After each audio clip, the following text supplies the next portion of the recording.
ভারী সম্মানিত জামে মসজিদের মুসল্লিগণ, সমস্ত প্রশংসা গুণগান আরাধনা সে আল্লাহ সুবহানাহু ওয়া তাআলার জন্য, যে আল্লাহ রব্বুল আলামিন আমাদেরকে সুযোগ করে দিয়েছেন, সুবিধা করে দিয়েছেন যে আমাদের গুনাহগুলোকে মাফ করিয়ে নেওয়ার। সে আল্লাহ রব্বুল আলামিনের প্রশংসা করি, বলি আলহামদুলিল্লাহ। তারপরে যে নবীর মাধ্যমে আমরা সঠিক দিন পেয়েছি, সঠিক রাস্তা পেয়েছি, যে নবীকে দিয়ে আল্লাহ সুবহানাহু ওয়া তাআলা আহলে কাবিরা গুনাহকারীদের সুপারিশ করাবেন এবং তাদেরকে জান্নাতে নিয়ে যাবেন, সেই নবীর ওপরে অগণন দরুদ ও সালাম বর্ষক। আল্লাহুম্মা সাল্লি আলাই, আল্লাহুম্মা বারিক আলাই। বিষয় হচ্ছে যেহেতু রমজান মাস এবং রমজান বা সিয়াম সম্পর্কেই বিশেষ কিছু কথা বলবো, ভালো করে মন দিয়ে শুনবেন এবং বোঝার চেষ্টা করবেন, ইনশাল্লাহ উপকার হবেই হবে। আশাবাদী। আলাইহি তাওয়াক্কালতু ওয়া ইলাইহি ইউনিব। অনেকের জীবনে অনেকবারই রমজান এসেছে গিয়েছে, আবারও হয়তো ভবিষ্যতে যাদেরকে আল্লাহ রাব্বুল আলামিন জীবিত রাখবেন তাদেরও কি হবে, আবারও হয়তো অনেক রমজান বা সিয়াম তাদের জীবনে অতিক্রম করবে, তারা অতিবাহিত করবেন এবং সিয়াম হয়তো পালন করবেন। কিন্তু বিষয়টা হচ্ছেই সিয়ামের বা রমজান মাসের যে উদ্দেশ্য বা যে উদ্দেশ্যে আল্লাহ রাব্বুল আলামিন এই সিয়ামকে ফরজ করেছেন এবং আল্লাহ রাব্বুল আলামিন এই মাসের যে বিশেষ ফজিলত দিয়েছেন বা বিশেষ মর্যাদা দিয়েছেন, সেটা আমরা উপলব্ধি করতে পারছি কিনা, সেটা আমাদের অনুভব বা অনুভূতিতে ধরছে কিনা বা আমরা অনুভব করছি কিনা, এটাই হচ্ছে ফ্যাক্ট, এটাই বিষয়। যদি এটা আমরা বুঝতে না পারি, যদি এটা আমরা গুরুত্ব না দিতে পারি, যদি এটা আমরা অনুভব না করতে পারি, তাহলে আমাদের জীবন হচ্ছে ব্যর্থ। আমাদের জীবনে যদি লাখোবার রমজান মাস আসে আর যায়, কোনো কিছুই আমাদের উপকার হবে না। সেই জন্য জীবন যদিও কম হয়, বয়স যদিও কম পায়, তারপরেও মঙ্গল হবে তাদের জীবন যারা যতটুকুন পেয়েছে ততটুকুনে তাদের জীবনকে সুধরিয়ে নিয়েছে, শুদ্ধ করে নিয়েছে, তারাই সফলতা পাবে। আল্লাহ রাব্বুল আলামিন এটা একাধিক জায়গাতে বলেছেন। তাছাড়া মুসনাদে আহমদ একটা হাদিস এসেছে, যা আরাবিয়ান বা অথবা ফি রাওয়ায়াতিল উখরা যা আরাবিয়ানে, দুইজন দেহাতি ব্যক্তি অথবা একজন দেহাতি ব্যক্তি এসে বলল, আল্লাহ রাসূল সাল্লাল্লাহু আলাইহি সাল্লাম, আইয়ুন নাসি খাইর, সবচেয়ে ভালো মানুষকে। ফি রাওয়ায়াতিন উখরা, অন্য একটা হাদিসে এসেছে আইয়ু উমরিন খাইরুন, সবচেয়ে ভালো বয়স কি? আল্লাহ রাসূল সাল্লাল্লাহু আলাইহি সাল্লাম বললেন, তুল উমরুহু, যার বয়স অনেক হলো, ওয়া হাসুনা আমালুহু, এবং তার আমলগুলোকে সুন্দর করে নিল, সেটা হচ্ছে সবচেয়ে ভালো বয়স, সবচেয়ে ভালো সময়। আবার রাসূলুল্লাহ সাল্লাল্লাহু আলাইহি সাল্লাম বললেন, আবার ওই লোকটা জিজ্ঞাসা করলো আল্লাহ রাসূল সাল্লাল্লাহু আলাইহি সাল্লামকে যে সবচেয়ে খারাপ বয়স কি? বলে তুল উমরুহু, তার বয়স অনেক লম্বা পেল, ওয়াসা আমালুহু, কাজ করলো খারাপ। তো সবচেয়ে নিকৃষ্ট, সবচেয়ে নিকৃষ্ট তো বয়স আমরা পাচ্ছি অথবা সুযোগ আল্লাহ রাব্বুল আলামিন আমাদেরকে দিয়েছে, সুযোগ আমরা গ্রহণ করতে পারছি কিনা, সেটাই হচ্ছে আমাদের বিষয়। যদি আমরা গ্রহণ করতে পারি, যদি আমরা পরিবর্তন হতে পারি, তবেই আমাদের জীবনে সফলতা আসবে। যদি আমরা পরিবর্তন না হতে পারি, তাহলে আমাদের জীবনে সফলতা আসবে না। সফলতার জন্য আল্লাহ রাব্বুল আলামিন বেশ কিছু মাপকাঠি বলেছেন, সেই বিষয়গুলো আল্লাহ রাব্বুল আলামিন বেশি গুরুত্ব দিয়েছেন, সেটাই আমি সেই দিকে যাচ্ছি। কোরআনে আল্লাহ রাব্বুল আলামিন সূরা জারিয়াতে বলছেন, ওয়াদাক্কির ফাইন্না যিকরা তানফাউল মুমিনিন। হাদিস কোরআন আজকাল বহু শুনছেন, ভালো করে শুনবেন, ঘুমাবেন না কেউ। হাদিস কোরআন বহু আলোচনা শুনছেন, আমরাও বহু আলোচনা শুনছি এবং বহু কিছু জানতেও পারছি। আল্লাহ রাব্বুল আলামিন এখানে বলছেন নবী মুহাম্মদ সাল্লাল্লাহু আলাইহি সাল্লামকে, ওয়াদাক্কির ফাইন্না যিকরা তানফাউল মুমিনিন। মুহাম্মদ সাল্লাল্লাহু আলাইহি সাল্লামকে আল্লাহ বলছে, মুহাম্মদ তুমি কি করো? উপদেশ দাও, তুমি নসিহত করো। কারণ নসিহত করলে, উপদেশ দিলে, ওয়াজ করলে মুমিনদের উপকার আসবে। যাদের ঈমান আছে তাদেরই হাদিস কোরআন দ্বারাই উপকৃত হবে তারাই। যদি ঈমান না থাকে, হাদিস কোরআন বলেও উপকার হবে না, কোনো ফায়দা তার জীবনে আসবে না। তার কাছে মনে হবে কিসসার কাহিনী কি নাকি বলছে, যেমন নাটক বলে এরকমই তো নাটক করছে, এরকমই মনে হবে। সেই জন্য আল্লাহ রাব্বুল আলামিন নবী মুহাম্মদ সাল্লাল্লাহু আলাইহি সাল্লামকে বলেছেন যে তুমি উপদেশ দিতে থাকো, তুমি ওয়াজ নসিহত করতে থাকো, মুমিনদের তো উপকার আসবে। সেই জন্য আপনাকেও সেই কথাই আমি বলতে চাচ্ছি, যদি ঈমান থাকে অবশ্যই হাদিস কোরআন শুনলে আপনার ঈমান বৃদ্ধি হবে, এটাই হচ্ছে স্বাভাবিক। আর যদি ঈমান না থাকে, হাদিস কোরআন বললে কি শরবত করে গিলে খাইয়ে দিলেও কোনো উপকার আসবে না। আল্লাহ রাব্বুল আলামিন সূরা শামসের মধ্যে প্রায় কয়টি 60টি কসম খেয়েছেন। কি খেয়েছেন? 60টি কসম খেয়েছেন। ওয়াশ-শামসি ওয়া দুহাহা, সূর্যর কসম, এবং চাস্তের ওয়াক্তের, মানে সূর্য উঠার পরে যেটা চাস্তের ওয়াক্তে বলা হয়, এবারে কিছুটা 15 মিনিট 20 মিনিট পরকে আল্লাহ রাব্বুল আলামিন বলছে সূর্যর কসম এবং তার এই সময়টা চাস্তের ওয়াক্তের কসম। তারপর আল্লাহ রাব্বুল বলছেন ওয়াল কামারি, চন্দ্রের কসম, দিনের কসম, রাতের কসম। আল্লাহ রাব্বুল আলামিন এইভাবে করে 60টি কসম খাওয়ার পরে আল্লাহ বলছেন মানুষের কসম, এবং তাকে যে সুটাম করেছে, সুন্দর করেছে, তারও কসম। এইভাবে করে আল্লাহ রাব্বুল বলছে ফাআলহামাহা ফুজুরাহা, মানুষকে আল্লাহ রাব্বুল আলামিন জ্ঞান দিয়েছেন ভালো এবং খারাপের। ফাআলহামাহা ফুজুরাহা, ভালো এবং খারাপের জ্ঞান আল্লাহ রাব্বুল আলামিন দিয়েছেন। তারপরে আল্লাহ বলছেন কাদ আফলাহা মান তাযাক্কা, সেই ব্যক্তি সফল হবে যে ব্যক্তি শুধরিয়ে যাবে, যে ব্যক্তি সংশোধন হবে সে ব্যক্তি কি হবে? সফল হবেই, সংশোধন হলেই সফল হবে। এটা আল্লাহ রাব্বুল আলামিন প্রায় 60টি কসম খেয়েছেন। 9 নম্বর আয়াত থেকে এই কথা আল্লাহ রাব্বুল আলামিন বলছেন। 8টি আয়াত বলার পরে 9 নম্বর আয়াতে আল্লাহ রাব্বুল আলামিন বলছেন সেই ব্যক্তি সফলতা পাবে যে ব্যক্তি শুধরিয়ে যাবে। দ্বিতীয় কথা হচ্ছে সূরা আবাসার মধ্যে আল্লাহ রাসূল সাল্লাল্লাহু আলাইহি সাল্লাম একদিন মক্কার মুশরিকদের সাথে কথা বলছিলেন, বড় বড় লিডারদের সাথে কথা বলছিলেন। আল্লাহ রাসূল খুব চেষ্টা করছিলেন যে ওদেরকে বিষয়টাকে বোঝাবার জন্য। যেমন মানুষের গতি ধরেন, যদি আমাদের সমাজে একটা ভদ্র মানুষ আসে, অথবা প্রভাবশালী লোক আসে, অথবা অর্থশীল লোক আসে, তো তাদেরকে আমরা বেশি করে গুরুত্ব দিই, এটা মানুষের চরিত্র। তো মুহাম্মদ সাল্লাল্লাহু আলাইহি সাল্লাম এটাও চাচ্ছিলেন যে এই মক্কার মুশরিকরা, এই লিডারগুলো যদি সংশোধন হয়ে যায় তাহলে বাকি লোকগুলো সব সংশোধন হয়ে যাবে। তো রাসূলুল্লাহ সাল্লাল্লাহু আলাইহি সাল্লাম একদিন ওদের সাথে খুব গুরুত্ব দিয়ে কথা বলছিলেন। এমত অবস্থায় আব্দুল্লাহ ইবনে উম্মে মাকতুম রাদিয়াল্লাহু তাআলা আনহুম আসলেন। উনি অন্ধ ব্যক্তি ছিলেন, উনি ইসলাম কবুল করেছেন, কিন্তু রাসূলুল্লাহ সাল্লাল্লাহু আলাইহি ওয়াসাল্লামকে বারবার একটা কথা জিজ্ঞাসা করছিলেন। কী করছিলেন? বারবার একটা কথা জিজ্ঞাসা করছিলেন। তো রাসূলুল্লাহ সাল্লাল্লাহু আলাইহি ওয়াসাল্লাম তার কথায় ধ্যান দিচ্ছিলেন না, গুরুত্ব দিচ্ছিলেন না। রাসূলুল্লাহ সাল্লাল্লাহু আলাইহি ওয়াসাল্লাম তার চোখের ভুরুগুলা একটু কেমন কেমন করছিলেন। আল্লাহ রাব্বুল আলামিন মুহাম্মদ সাল্লাল্লাহু আলাইহি সাল্লামকে বললেন যে আওয়া ইয়াতাযাক্কারু, তুমি কিসে মা ইয়াদরিকা, তুমি জানো না কে উপদেশ গ্রহণ করবে? তুমি কি জানো উপদেশ কে গ্রহণ করবে, কে শুধরিয়ে যাবে, কে সংশোধন হবে? তুমি জানো? ওই যে আব্দুল্লাহ ইবনে উম্মে মাকতুম অন্ধ ব্যক্তি হলেও তোমার কথা শুনে সে তার জীবনকে শুধরিয়ে নেবে, সংশোধন হয়ে যাবে। আর যাদের ব্যাপারে তুমি চেষ্টা করছো ওরা কোনোদিন সংশোধন হবে না, ওরা কোনোদিন শুধরিয়ে যাবে না। আল্লাহ রাব্বুল আলামিন এখানেও নবী মুহাম্মদ সাল্লাল্লাহু আলাইহি সাল্লামকে বলতে চেয়েছেন যে কে শুধরাবে সেটা তোমার জানা নেই। অতএব যখনই কোরআন হাদিস জানতে চাইবে তাকেই তুমি গুরুত্ব দাও এবং সেটাকে জানিয়ে দাও। তুমি যদিও লিডারদেরকে মনে করছো যে ওরা শুধরিয়ে যাবে, ওরা কখনোই শুধরাবে না, কারণ ওদের অন্তর একবারে ব্যাঁকা হয়ে গেছে। কি হয়েছে? অন্তর ব্যাঁকা হয়ে গেছে, শুধরাবে না। আল্লাহ রাব্বুল আলামিন সূরা আলার মধ্যে বলেছেন ফাযাক্কির ফাইন্না যিকরা তানফাউল মুমিনিন। আল্লাহ রাব্বুল আলামিন বলছেন যে তুমি নসিহত করো, যদি তোমার নসিহত কি হয় উপকার আসে, যদি তোমার নসিহত উপকার আসে তাহলে তুমি নসিহত করো, আর যদি উপকার না আসে তাহলে কি হবে? তুমি তার থেকে বিরত থাকো। আল্লাহ রাব্বুল আলামিন এখানেও এই কথায় নবী মুহাম্মদ সাল্লাল্লাহু আলাইহি সাল্লামকে সতর্ক বা সাবধান করতে চেয়েছেন যে যেখানে কথা বললে কাজ হবে সেখানেই বলতে হবে। আল্লাহ রাব্বুল আলামিন সূরা কাফে লাস্টে বলছেন তুমি তাদেরকে দিকে ভয় দেখাও যারা কি করে কোরআন দিয়ে তাদেরকেই উপদেশ দাও, যারা আল্লাহ রাব্বুল আলামিনকে ভয় করে, কোরআন দিয়ে তাদেরকেই ভয় দেখাও যারা কি করে আল্লাহ রাব্বুল আলামিনকে ভয় করে, তাদেরকে কোরআন দিয়ে সতর্ক সাবধান করবে। কোরআনের এত পাওয়ার, এত ক্ষমতা আছে, কোটি কোটি মানুষের হিদায়াত করতে পারে, কোটি কোটি মানুষের হিদায়াত করতে পারে, কোটি কোটি মানুষকে সঠিক পথ দেখাতে পারে। কিন্তু দুঃখ হলে সত্য কথা, আহলে হাদিস বলছে 400 বছর না 200 বছর করে আহলে হাদিস, কিন্তু কয়টা লোক কোরআন পড়া জানে? শতকরা একটা লোকও কোরআন পড়া জান না। কোরআন পড়া জান না মানে তো অনেক দূরের কথা, মানে তো অনেক দূরের কথা। কোরআন পড়াও জানে না, জানতেও চায় না, শিখতেও চায় না। এই রমজান মাসের যে ফজিলত আছে, এই ফজিলতের মধ্যে আর একটা গুরুত্বপূর্ণ ফজিলত এই জন্য যে এই মাসে কোরআন অবতীর্ণ হয়েছে। কী হচ্ছে? এই মাসে কোরআন অবতীর্ণ হয়েছে।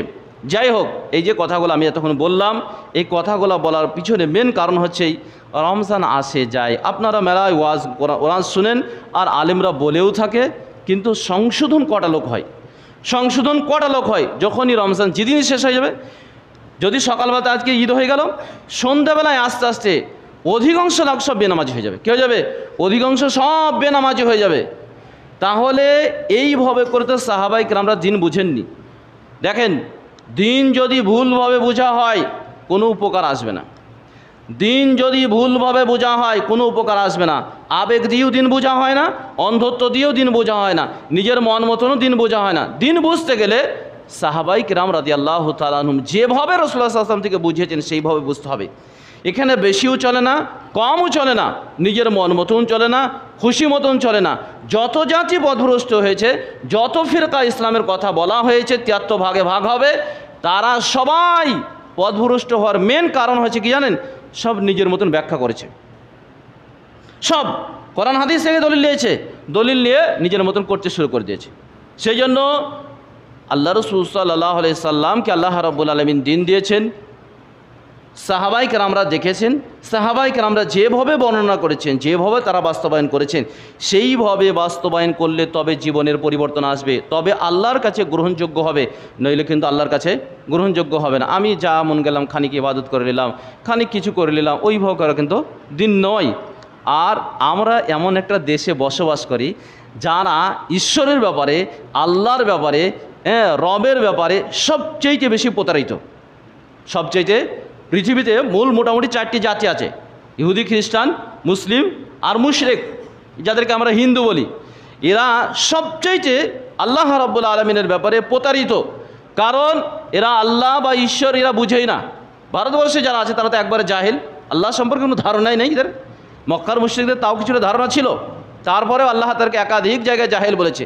আর সেখানেই যেহেতু বসবাস আমরা করি, তো আমরাও মনে করি যে কিছু আবেগ দিয়ে হয়তো ডেকে নিলাম, কিছু হয়তো কেঁদে নিলাম, হয়ে গেল নাকি, তাই মনে করছি। এটাই আমাদের ধারণা। আর সেই জন্য আমরা মুহাম্মদ সাল্লাল্লাহু আলাইহি ওয়াসাল্লামের দিন অনুপাতে দিন মানতে চাই না। আমরা বলি কিছু তো করছি না কেন। আর পরিবেশ এমন একটা পরিস্থিতি, কোরআন হাদিস যদি স্পষ্ট ভাষায় বলা হয়, তো লোকই যারা 5 ওয়াক্ত নামাজ পড়ে তারাও বিরক্ত ভাব করে। এটা সবথেকে দুঃখজনক কারণ হচ্ছে দিন না বোঝার কারণে। দিন না বোঝার কারণে সহিহ বুখারীতে কিতাবুন নিকাতে হাদিসটা রয়েছে। 3 জন সাহাবী আসলেন। কি হলেন?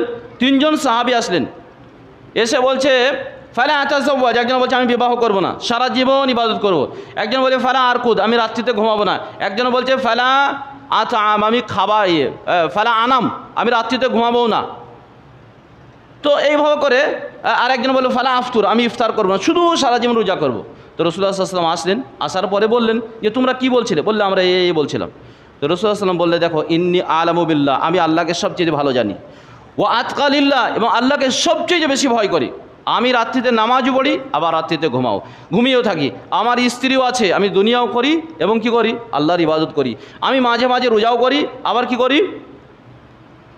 আবার রোজা ছেড়েও দিই। তাহলে ওই যে 3টি লোক, এরা কিন্তু খারাপ কিছু করেনি, ভালো করে বুঝবেন। এই লোকগুলা খারাপ কিছু করেনি। সারা জীবন ইবাদত করা দোষণীয় নয়, সারা জীবন বিবাহ না করে শুধু ইবাদত করে এটাও দোষণীয় নেই। ইবাদত করছে তো ভালো, স্বাভাবিক দৃষ্টিতে তাই বোঝাচ্ছে। রাত্রিতে সারা রাত নামাজ পড়া, এটা তো ভালো কাজ নামাজ পড়া। কিন্তু নবী মুহাম্মদ সাল্লাল্লাহু আলাইহি সাল্লামকে আল্লাহ রাব্বুল আলামিন দিন যেভাবে বুঝিয়েছেন সেইভাবে বুঝতে হবে, ওইভাবে দিন বুঝলে হবে না। যেভাবে করতে বলেছেন সেইভাবে করতে হবে, তবেই আল্লাহর কাছে গ্রহণযোগ্য হবে, নইলে গ্রহণযোগ্য হবে না। আমি নিজের মন মতন কিছুটা করে নিলাম আর ওইভাবে করে গ্রহণযোগ্য হবে না। আর এই রোগেই সব মরছে আমরা, এই রোগেই সব আমরা মরছি। কারণ বলছে মৌলভী সাহেব এত লম্বা কেরাত করলে কি হয়, এত সমস্যা, এতক্ষণ দাঁড়িয়ে থাকা যাচ্ছে না, এতক্ষণ দাঁড়িয়ে থাকা যাচ্ছে না। আর ওই লোকটা সারা জীবন ফরজ নামাজও পড়ে না, ওই রমজান পার হয়ে গেল শেষ, আর রমজানের মধ্যে এসে কী হচ্ছে? তারাবি পড়ছে, তারাবি পড়ছে, তারাবি পড়ছে। তার কারণটা কি জানেন? কেন তারাবি পড়ছে আর বাকি মাসে কেন পড়ছে না? 2টি কারণ। একটি হচ্ছে মানুষ যে পাপ করে, 2টি কারণে পাপ করে। একটা হচ্ছে শয়তানের কারণে, দ্বিতীয় হচ্ছে মানুষের প্রবৃত্তির কারণে। কি করে? প্রবৃত্তির কারণে পাপ করে। যেহেতু এই মাসে শয়তানকে বেঁধে দেওয়া হয়, তাই সে কী করে, আল্লাহর যেহেতু রহমতের বিশেষ মাস, তাই সে ইবাদত করতে চলে আসে। কিন্তু প্রবৃত্তিকেও তার সে বাঁধতে পারেনি, প্রবৃত্তিকে সে বাঁধতে পারেনি, প্রবৃত্তিকে সে বাধা দিতে পারেনি। সেই জন্য অন্য মাসে সে কী করে, প্র্যাকটিস করে নিজেকে পরিবর্তন বা সংশোধন করতে পারে না। আল্লাহ রাব্বুল আলামিন এই সংশোধন করার জন্যই রোজাকে ফরজ করেছেন।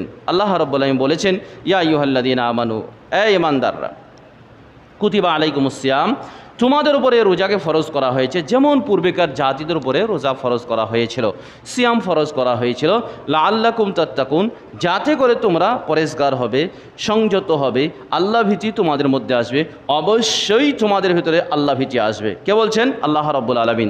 তো আল্লাহ রাব্বুল আলামিন রোজা ফরজ করেছেন, সিয়াম ফরজ করেছেন কাদের উপরে? ঈমানদারদের উপরে। ঈমান এখন কাকে বলে এটা বুঝতে হবে। ঈমান যদি না বুঝেন তাহলে আপনাকে আমি কিন্তু কোরআন হাদিস বলেও ঠেকানো যাবে না। যেমন ঠেকানো যাচ্ছে না যে রমজান মাসে যতটা মানুষ ইবাদত করে অন্য মাসে ফরজ পড়ে না, ফরজ আদায় করে না, কাফের হয়ে যায়, তার ঈমান চলে যায়। কারণটা হচ্ছে সে ঈমান না বুঝার কারণে। ঈমান না বুঝার কারণে। ঈমান যদি বুঝতো অবশ্যই আল্লাহ রাব্বুল আলামিন দাসত্ব করাটাকে, আল্লাহ রাব্বুল আলামিনের কাছে নত হওয়াটাকে সে বেশি প্রিয় মনে করত। ঈমান যদি বুঝতো, আল্লাহ এখানে ঈমানদারদের উপর ফরজ করেছেন। আল্লাহ বলছে শুধু তোমাদের উপর নয়, আমি পূর্বেকার জাতির উপরে, নবীদের উপরে কি করেছি? রোজাকে বা সিয়ামকে ফরজ করেছি। কি করেছি? রোজা বা সিয়ামকে ফরজ করেছি। তোমরা কি হবে? পরহেজগার হবে, মুত্তাকি হবে, সংযত হবে, সংশোধন হবে, আল্লাহ ভীতি আসবে। একটা মানুষের ভিতরে আল্লাহ ভীতি কী করে আসে বলেন তো? আল্লাহকে চিনলে, যদি আল্লাহকে চিনে তবে তো ভয় করবে। ভালো করে শুনেন, এদিকে ভালো করে শুনেন, আল্লাহকে যদি চিনে তবেই তো ভয় করবে। যদি আল্লাহকে না চিনে তাহলে আল্লাহকে ভয় কী করে করবে? সুপার মার্কেটে গেলে যদি সে জানে যে সিসি ক্যামেরা লাগানো থাকলে কি হবে, তাকে ধরে নেবে। সে যদি চুরি করে বা ফাজলামু যদি করে, ভুলভাল কিছু করে, তা ধরে নেবে। তো সে কী হয়, সুপার মার্কেটে গিয়ে ঠিক সাবধানভাবে কী করবে? বাজার করবে। যদি সে না জানে যে সিসি ক্যামেরা আবার কী জিনিস, এটা যদি না বুঝে, যে সিসি ক্যামেরা লাগানো আছে এটা শুনেছে, কিন্তু কী জিনিস, কী কাজ হয় সব রিপোর্ট বলে দেয়, এটা যদি সে না অনুভব করে তাহলে সে অন্যায় কাজ করবে। আর যদি একবারেই অজ্ঞ হয়, যে জানেই না যে সিসি ক্যামেরা লাগানো আছে কিনা, তো সে তো আরও খোলামেলা চলাফেরা করবে। তো আল্লাহকে যদি না চিনে তো সংশোধন হবে কি করে?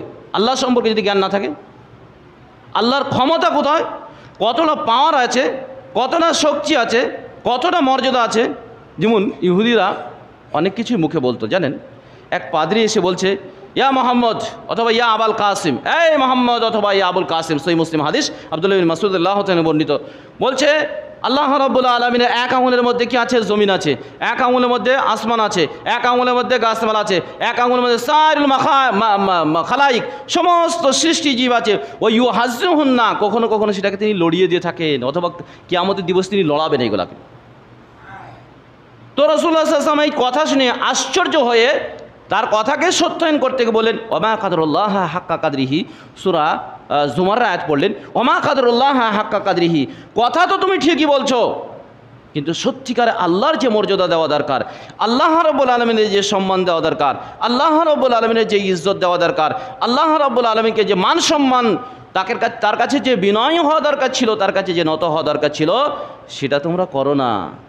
তোমরা তোমাদের ধর্মগুরু আর ধর্মবিরোধীদেরকে নিয়ে রব মেনে ব্যস্ত থাকো। কি করো? ধর্মগুরু আর ধর্মবিরোধীদেরকে রব মেনে তোমরা ব্যস্ত থাকো। সেই জন্য যদি আল্লাহকে যদি না চিনে তাহলে আপনাকে ঠেকানো যাবে না, কোরআন হাদিস বলেও আপনাকে ঠেকানো যাবে না। যদি আপনি আল্লাহকে না চিনেন, যদি আল্লাহকে না বুঝেন, যদি আপনি ইমানই না বুঝেন, ইমানই যদি না বুঝেন, তাহলে আপনাকে কী করে ঠেকাবো? কোন দিক দিয়ে ঠেকানো যাবে? ঠেকানো যাবে না। অতএব ইমান কী জিনিস আগে ভালো করে বুঝতে হবে। ইমান কাকে বলে, কী জিনিস? ইমানে বলা হয়, আর আল্লাহ রাব্বুল আলামিন যত কথা বলেছেন ওই ইমানদার উপরেই ফরজ করেছেন, বেঈমানদের উপরেই কিছু ফরজ করা হয়নি। বেঈমানদের উপরে ফরজ করা হয়নি, ইমানদারদের উপরেই ফরজ করা হয়েছে। ইমানের বলা হয় যে ইমানের মানে হচ্ছে স্বীকৃতি দেওয়া বা স্বীকার করা। সেটা হচ্ছে অন্তরের কথা অন্তরে করব এবং অঙ্গ প্রত্যঙ্গের কর্মের মাধ্যমে সেটা বহির্প্রকাশ হবে। ইমান বিস্তারিত বলতে গেলে টাইম লাগবে, আল্লাহ আর হাদিস যেটা বলেছে রাসূলুল্লাহ সাল্লাল্লাহু আলাইহি ওয়াসাল্লাম, মান সামা রমাদানা ঈমানান ওয়া ইহতিসাবান গুফিরা লাহু মা তাকাদ্দামা মিন যামবিহি, সহিহ বুখারী মুসলিম হাদিস। আবু হুরায়রা রাদিয়াল্লাহু তাআলা বর্ণিত রাসূলুল্লাহ সাল্লাল্লাহু আলাইহি ওয়াসাল্লাম বলেছে, যে ব্যক্তি সিয়াম পালন করলো ঈমানের সাথে এবং নেকির আশা নিয়ে, কিসে? ঈমানের সাথে নেকির আশা নিয়ে, তার আগেকার গুনাহ মাফ করে দেওয়া হবে। মান কামা রমাদানা ঈমানান ওয়া ইহতিসাবান গুফিরা লাহু মা তাকাদ্দামা মিন যামবিহি, যে ব্যক্তি লাইলাতুল কাইল, যে ব্যক্তি কি করলো? কিয়াম করলো, মানে তারাবির নামাজ পড়লো ঈমানের সাথে আর কিসের সঙ্গে? নেকির আশা নিয়ে, তার আগেকার গুনাহ মাফ করা হবে। মাই ইয়াকুমু লাইলাতুল কদরি, যে ব্যক্তি লাইলাতুল কদরে জাগলো ঈমানান ওয়া ইহতিসাবান, ঈমানের সাথে এবং নেকির আশা নিয়ে, তবে তার কি হবে? আগেকার গুনাহ মাফ করে দেবে। ইবাদত কাকে বলে জানেন? শোনেন, ইবাদত কাকে বলে? ইবাদত কাকে বলে জানেন আপনারা? ইবাদত হতে গেলে নামাজ, রোজা, হজ, যাকাত, এগুলা ইবাদতে গণ্য হতে গেলে তিনটি জিনিস থাকতেই হবে, তবে ইবাদত বলে গণ্য হবে, না হলে ইবাদত হবে না। আপনি যতই উঠেন আর যতই বসেন আর সারাদিন যদি শুকিয়ে থাকেন, তবু কিছু হবে না। ভালো করে শুনবেন, একবারে মন দিয়ে শুনেই বোঝার চেষ্টা করবেন। 1 নম্বর তাদাল্লুল, সর্বাধিক বিনয়ী হতে হবে। আপনি যে নামাজ পড়ছেন, আপনি যে রোজা করছেন, আপনি যে হজ করছেন, আপনি যে যাকাত দিচ্ছেন, আপনি যে ভালো কথা বলছেন, আপনি যে সিয়াম পালন করে সারাদিন না খেয়ে আছেন, তো এর জন্য বিনয়ী হতে হবে আল্লাহ রাব্বুল আলামিনের দরবারে, সবচেয়ে বিনয়ী হতে হবে। তাদাল্লুল বলা হয় আরবিতে। এই তাদাল্লুল বা বিনয়ী, আল গায়াতুল বিনয়ী, সবচেয়ে বেশি বিনয় হতে হবে, তবে কিন্তু রোজা কবুল হবে, নাহলে নামাজ ফামাজও কিছুই হবে না, ওই উঠা আর বসাই হবে। মসজিদে আসছে একবার অহংকার করে, একবারে বুক ফেলি দাঁড়িয়ে আছে, আর কি করছে? ঝগড়া লাগা বলে চলে আসছে। ওই ইবাদত কিছুই হবে না। কী হবে? ওই ইবাদত কিছু হবে না, ইবাদতই নয় ওটা। ইবাদত হবে কখনই? যখন আপনি সর্বাধিক বিনয়ী হবেন। 2 নম্বর শর্ত, সেটা হচ্ছে সবচাইতে বেশি ভয় করতে হবে আল্লাহ রাব্বুল আলামিনের কাছে, আল্লাহ রাব্বুল আলামিনকে সবচাইতে বেশি ভয় করতে হবে, আল্লাহ রাব্বুল আলামিনকে ভয় করতে হবে, কবরকে ভয় করতে হবে, জাহান্নামকে ভয় করতে হবে, হাসরের ময়দানকে, তবেই ইবাদত বলে গণ্য হবে, না হলে ইবাদত হবে না। 3 নম্বর হচ্ছে নেকির আশা থাকতে হবে। বলছে লোকে করছে তাই আমি করলাম, তো কবরে গিয়েও যখন বলবে মান রব্বুকা মান হাদা রাজুল আল্লাযী বুইসা ফিকুম, তখন মুনাফিকরা কি বলবে? যারা সন্দিহান, যাদের ইমান যারা বুঝে না, যারা সন্দেহ করে, বলে হা হা লাদরি, আমরা জান নাকুল উমা ইয়াকুলু নাস, লোকে যা বলতো তাই আমি বলতাম। আর যখন এই ভাষা বলবে না, তখন তার শাস্তি শুরু হয়ে যাবে। শাস্তির কথা বিভিন্ন সময় শুনেছেন। তো ওই জানিনি, আল্লাহকে চিনিনি, বুঝিনি, ওই না বুঝি করছি, ওই সব চলবে না। কিন্তু কী হবে? আপনাকে বড় আলেম হতে হবে না, কিন্তু আল্লাহ সম্পর্কে ভালো জ্ঞান থাকতে হবে, আল্লাহ সম্পর্কে সঠিক জ্ঞান থাকতে হবে। 3টি জিনিস সম্পর্কে ভালো জ্ঞান থাকতেই হবে, বাধ্য সমস্ত মুসলিমের। 1 আল্লাহ সম্পর্কে, 2 রসুল সম্পর্কে, 3 কবর সম্পর্কে। 3টি প্রশ্ন কবরে জিজ্ঞাসা করা হবে। এই 3টিতে গোলমাল যদি থাকে, বুঝাতে, বিশ্বাস করাতে, মান্য করাতে, ইতাআত করাতে, নত হওয়াতে, এগুলাতে যদি কি হয় গোলমাল থাকে, ওই 1000 যদি আমল করেন, ওই আমল একটাও ঠেকাতে পারবে না। কারণ ভিড়টাই আছে ভুল। ভিড় যদি ভুল থাকে, মজবুত না থাকে, তো যতই রংচং আর যতই চাকচিক্য করা হোক না কেন, ওপরে মার্বেল দিয়ে যদি করা হয়, তবুও কেউ পড়ে যাবে। কীভাবে পড়ে যাবে? যদি খালুই তলায় যদি খালি থাকে, 1000 মাছ যদি ভরে করা হয়, জাল দিয়ে মাছ ধরে যদি খালুইয়ে রাখা হয়, সব নিচ দিয়ে পড়ে যাবে। অতএব ওই ঈমান আকীদা যদি ঠিক না থাকে, ও আমল করে কেউ কাউকে ঠেকাতে পারবে না। আপনি পারবেন না, কেউ পারবে না, কেউ কিছু করতে পারবে না। ঈমান আকীদা ঠিক থাকলে ভুল হলেও পার হওয়ার রাস্তা রয়েছে, কিন্তু ঈমান আকীদা যদি গোলমাল থাকে, কী হবে? ও কেউ ঠেকাতে পারে না, কারোর সুপারিশ কোনো কাজে লাগবে না। সেই জন্য কি বলছিলাম, যে আল্লাহ রাসূল সাল্লাল্লাহু আলাইহি সাল্লাম বলেছেন নেকির আশা নিয়ে হবে। বিআইকে সন্তুষ্ট করার জন্য নয়, বয়স হয়ে গেছে তার জন্য নয়, সমাজের লোক কিসের জন্য বলে কি, সমাজের লোক কি বলবে তার জন্য নয়, সমাজে বসবাস করছে তার জন্য নয়, শুধুমাত্র ইবাদত করতে হবে আল্লাহ রাব্বুল আলামিনকে সন্তুষ্ট করার জন্য এবং নেকির আশা নিয়ে। যদি নেকির আশা না থাকে, তাহলে কিন্তু নেকি পাবেন না। কী হবে? তাহলে নেকি পাবেন না, সিয়াম পালন করে কোনো কাজও হবে না। আল্লাহ রাসূল সাল্লাল্লাহু আলাইহি সাল্লাম বলেছেন মান আনফাকা যাওজাইনি, আবু হুরায়রা রাদিয়াল্লাহু তাআলা হতে বর্ণিত, মান আনফাকা যাওজাইনি। চলেন আর একটা কথা ছুটে গেল, সেটা হচ্ছে তাকওয়া কাকে বলে, মুত্তাকিন কাকে বলে, পরহেজগার কাকে বলে। আরটা শেষে আল্লাহ রাব্বুল আলামিন বলেন লাআল্লাকুম তাত্তাকুন, সিয়াম পালন করে তোমরা মুত্তাকিন হবে। এর ব্যাখ্যা করতে গিয়ে তাফসীর কারকরা বলেছেন ইমতিসালিল আওয়ামির ওয়া ইজতিনাবিন নওয়াহি, যে আল্লাহ রাব্বুল আলামিন যেগুলা করতে বলেছেন সেগুলাকে করা, আর যেগুলা নিষেধ করেছেন তা থেকে বিরত থাকাকে বলা হয় মুত্তাকিন, পরহেজগার। আল্লাহ ভীরু সংযত ব্যক্তি। আল্লাহ যেগুলা করতে বলেছেন সেগুলাকে করা, যেগুলা করতে নিষেধ করেছেন সেগুলা থেকে বিরত থাকা। একটা মানুষ ধরেন এই 24 ঘন্টা না 12 ঘন্টা হচ্ছে বিড়ি খায় না, কী হয়, বিড়ি খায় না, কিন্তু যখনই সিয়াম হয়ে যাচ্ছে তখন বিড়ি খেতে শুরু করে দিচ্ছে। কী করছে? শুরু করে দিচ্ছে। তো এর সিয়ামের মানে আপনারা শুনেছেন অনেকবার, মানে হচ্ছে বিরত থাকে। কি করা? যেটা সূরা মরিয়ম আল্লাহ তাআলা বলেছেন, মরিয়ম আলাইহিস সালামের ঘটনা বলতে গিয়ে এর মানে হচ্ছে বিরত থাকা। সারাদিন বিড়ি খায় না, সন্ধ্যাবেলা বিড়ি খেতে শুরু করে দিচ্ছে। তার মানে কি? ওর এখন প্রবৃত্তির যে চাহিদা সেটা বেড়ে গেছে। কি করছে?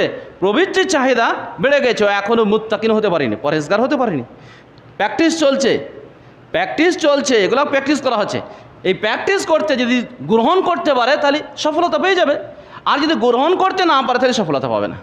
একটা লোক ধরেন দাড়ি কাটছে, দাড়ি কাটতে কাটতে কী হচ্ছে, রমজান মাসে এ আস্তে আস্তে আস্তে কী হয়ে গেলো, সংশোধন হয়ে গেল এবং সে পরহেজগার হয়ে গেল। হতে পারে এরকম। যেমন সহিহ মুসলিমে কিতাবুল ঈমানে হাদিস এসেছে, সাহাবায়ে কেরামরা জিজ্ঞাসা করলেন আল্লাহ রাসূল, আফা নুআখিযুনা বিমা আমিলু ফিল জাহিলিয়া, আমরা যে জাহিলিয়াতের জামানায় যে কাজগুলো করেছি সেগুলো কি পাকড়াও করা হবে? তো রাসূলুল্লাহ সাল্লাল্লাহু আলাইহি ওয়াসাল্লাম বললেন, দেখো যেগুলো ভালো কাজ করেছো, এই ভালো কাজের ওসিলায় তোমরা হিদায়াত পেয়েছো, যেটা আল্লাহ রাব্বুল আলামিন সূরা হুজরাতে বলেছেন। তোমরা ভালো কাজের ওসিলাতে হিদায়াত পেয়েছো, আর খারাপ কাজের জন্য আল্লাহ রাব্বুল আলামিন সব মাফ করে দিয়েছে। ইন্নাল ইসলামা ইয়াহদি মা কানা কাবলাহু, সব মাফ করে দিয়েছে। তবে শর্ত হচ্ছে এই ইসলাম কবুল করার পরে আবার যদি সেইগুলো করো তাহলে আগেকার গুনাহ পরেকার গুনাহ সব চাপিয়ে দেওয়া হবে। কী হবে? চাপিয়ে দেওয়া হবে। তো রমজান মাস একটা আমাদের বিশেষ একটা সুবিধা দিয়েছে। কি করে? আল্লাহ রাব্বুল আলামিন শয়তানকে সুলসিলাতি শায়াতিন ওয়া মারাদাতুল জিন, শয়তানদেরকে জিন দিয়ে শিকল দিয়ে আবদ্ধ করা হয়েছে, আর বদমাইশ শয়তানদেরকেও শিকল দিয়ে আবদ্ধ করা হয়েছে, যারা মানুষকে কি করে, অন্যায় কাজে উদ্বুদ্ধ করে, অন্যায় কাজে উৎসাহ করে। সেই থেকে আমাদের বিরত থাকার কারণে বা আমাদের থেকে দূরে থাকার কারণে আমরা অন্যায় থেকে দূরে থাকি এবং সেই জন্য মসজিদগুলোতে আসি এবং ইবাদত করি। এইটা যদি আমরা গ্রহণ করে নিতে পারি তাহলে আমরা হিদায়াত পেয়ে গেলাম, সফলতা পেয়ে গেলাম। আর যদি আমরা গ্রহণ না করতে পারি তাহলে সফলতা পাবে না। বিশ্বকরা দুটি ব্যাখ্যা দিয়েছে সুলসিলাতি শায়াতিন, শয়তানকে চেন দিয়ে বাঁধা মানে কি জানেন?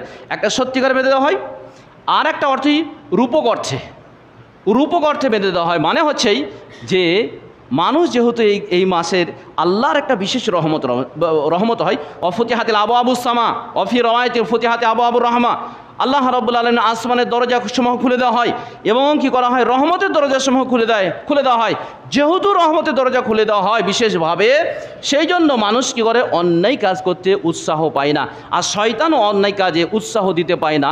এই দিক থেকে রূপক অর্থে যদি হয়ে থাকে তাহলে কি হয়, মানুষ কি করে, অন্যায় থেকে দূরে থাকে। কি হয়? অন্যায় থেকে দূরে থাকে। আর অন্যায় থেকে যখন একটা মানুষ দূরে থাকতে শুরু করে, অভ্যাসে যখন পরিণত হয়ে যায়, আর সে যখন সত্যিকার অন্তরে জায়গা দিয়ে দেয়, তখন সে মুত্তাকিন পরহেজগার হয়ে যায়। কি হয়? মুত্তাকিন পরহেজগার হয়ে যায়। আর ঈদের জন্য জান্নাত তৈরি করেছে জানেন? আল্লাহ রাব্বুল আলামিন সূরা আলে ইমরানে বলছেন, ওয়াসাইরু ইলা মাগফিরাতিন মির রাব্বিকুম জান্নাতিন আরদুহা আস-সামাওয়াতু ওয়াল আরদি উইদ্দাত লিল মুত্তাকিন। সূরা আলে ইমরান সূরা নম্বর 3 আয়াত নম্বর 33 আল্লাহ বলছেন, সেই জান্নাতের দিকে ছুটে এসো, তোমাদের রবের মাগফিরাতের দিকে মানে মাফের দিকে ছুটে এসো, এবং সেই জান্নাতের দিকে যার আর প্রস্তুত, এই প্রস্তুতটা হচ্ছে 7 আসমান 7 জমিনের চাইতে বড়। এটা তৈরি করা হয়েছে কাদের জন্য? মুত্তাকিনদের জন্য, যারা আল্লাহকে ভয় করে, তাদের জন্য। ফেসবুক বন্ধ করে দিল যুবক আল্লাহকে ভয় করে, ইউটিউব বন্ধ করে দিল যুবক ভয় করে, এবং কি করলো, হোয়াটসঅ্যাপ বন্ধ করে দিল। যত অশ্লীল তো ওইখান থেকে আসছে। তো যুবকের ভিতরে উৎসাহ দেওয়া, ব্যভিচারের দিকে নিয়ে যাওয়া, গুনাহার দিকে নিয়ে যাওয়া, সমকামীর দিকে নিয়ে যাওয়া, অথবা পরকীয়ার দিকে নিয়ে যাওয়া। একজনের বউ আরেকজনের নিয়ে চলে যাচ্ছে, কোনো কথাই নেই, ফোনে হ্যালো বলে সব কিছু হয়ে যাচ্ছে। আজকাল তো আর কোনো অত জটিলতা নেই। এটা যদি এই রমজান ওসিলার মাধ্যমে যদি সে কি করে, সংশোধন হয়ে যায়, আলহামদুলিল্লাহ, খুব ভালো। সে একজন খুশনসিব ব্যক্তি, সুভাগ্যবান ব্যক্তি, সে পরহেজগার হয়ে গেছে, মুত্তাকিন হয়ে গেছে। তারপরেও মানুষের ভুল হতে পারে, কিন্তু ভুল ইচ্ছাকৃতভাবে করে না, জানেন তো? ভুল হওয়া আর ভুল করা দুটির মধ্যে পার্থক্য আছে। তারপরেও ইসলামে আল্লাহ রাব্বুল আলামিনের রহমতের প্রশস্ততা, ভুল ইচ্ছাকৃত করলেও মাফ করে দেবে, কিন্তু তখন মাফ হবে না যখন ভুলের ওপর অটল থাকবে। এই ভুল করেছে, মৌলভী সাহেব কেন করলো? আমাদের মাদ্রাসার মৌলভী সাহেব করেছে, হেড মৌলভী সাহেব করেছে, আমাদের ইমাম সাহেব করছে কেন? তাহলে আমরা করবো না কেন? আদম আলাইহিস সালাম করেছে, আমরাও করবো না কেন? এই যে লজিক দেখাতে লাগলো, যুক্তি দেখাতে লাগলো, এটা বলা উচিত ছিল যে আমার ভুল হয়ে গেছে, মাফ করে দাও আল্লাহ রাব্বুল আলামিন, আমি তো মানুষ, আদম সন্তান, ভুল হয়ে গেছে, মাফ করে দাও। আল্লাহ হাজারবার মাফ করে দিত, কিন্তু বলছে যুক্তি দেখালো, ওই ইমাম সাহেব করেছে, মৌলভী সাহেব করেছে, সর্দার সাহেব করেছে, অত বড় দাঁড়িয়ে আছে আমার বাপের, আমার বাপ যদি করে তো আমি কেন করবো না। এই যুক্তির কারণেই তো ইবলিস চিরদিন জাহান্নামে যাবে। এই অপরাধের কারণেই দুইজন পাপ করলো, ইবলিসও করলো, আদমও করলো।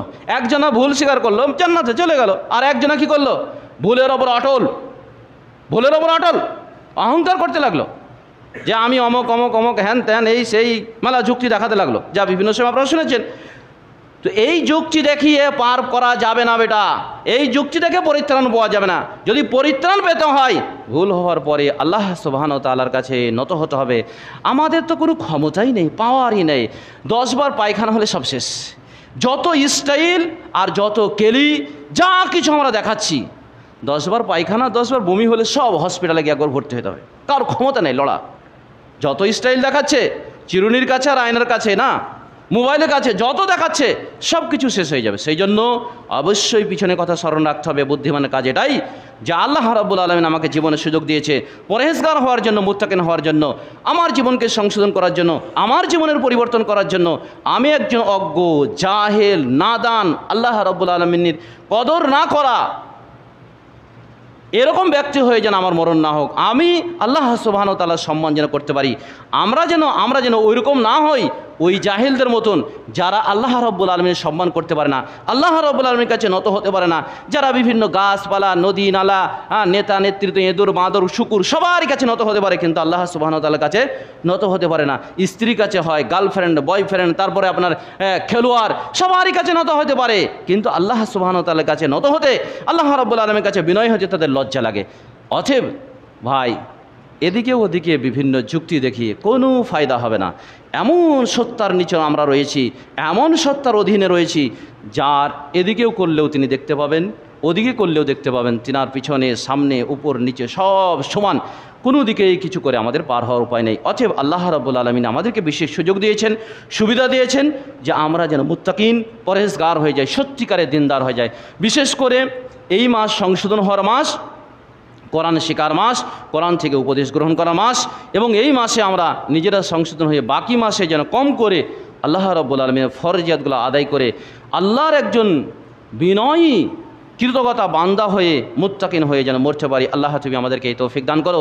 আল্লাহ রাব্বুল আলামিন তুমি আমাদের হৃদয়গুলোকে প্রশস্ত করে দাও। আল্লাহ রাব্বুল আলামিন তুমি আমাদের রুজি রুজিকে বরকত দাও। হে রব্বুল আলামিন তুমি আমাদেরকে এই রমজান আমাদের রসিলা করে দাও, যার মাধ্যমে আমরা জান্নাত যেতে পারি। রব্বুল আলামিন তুমি তো জানো আমরা ভারতবর্ষে খুব অসুবিধার মধ্যে রয়েছি, আমাদেরকে এমন একজন নেতা এবং দায়িত্বশীল দাও, যার পিছনে থেকে আমরা দিন এবং দুনিয়া দুটোই রক্ষা করতে পারি।